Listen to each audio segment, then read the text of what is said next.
Hello. So let's just spend a little bit of time here and I'll try and mention what I think you guys should be concentrating on this week.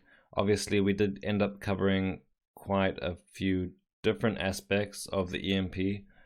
So there's a few important areas here where things should change if you want them to change, or could be better if you're trying to spend a little bit extra time on this.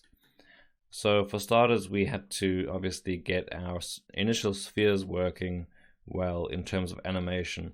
And I think you could experiment quite a lot. So even once you have a bunch of the first layers down, so the electricity, for example, these are all procedurally now based on the timing of those spheres and that mask we made for the interaction.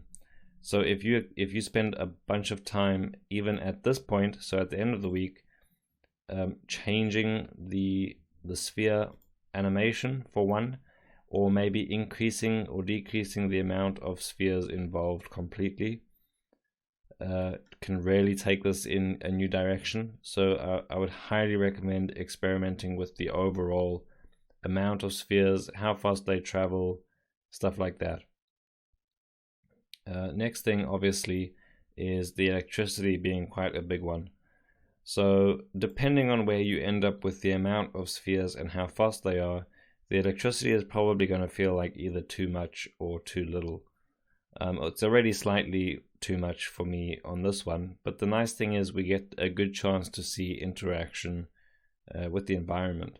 So I'd probably go somewhere in between, but like I said, it's more to do with how many pulses there are in the sphere animation.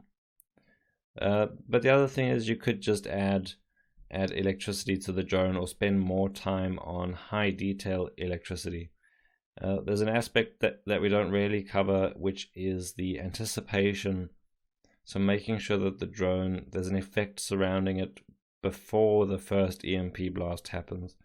So more than spending too much time addressing this, if you want to work with the electrical setup, probably include that in the anticipation effects of the drone. So make sure you get some arcs flashing from the drone before the first pulse happens. So I really hope you try and take this to a whole nother level. And I look forward to seeing what you guys come up with, and I'll see you in week 8.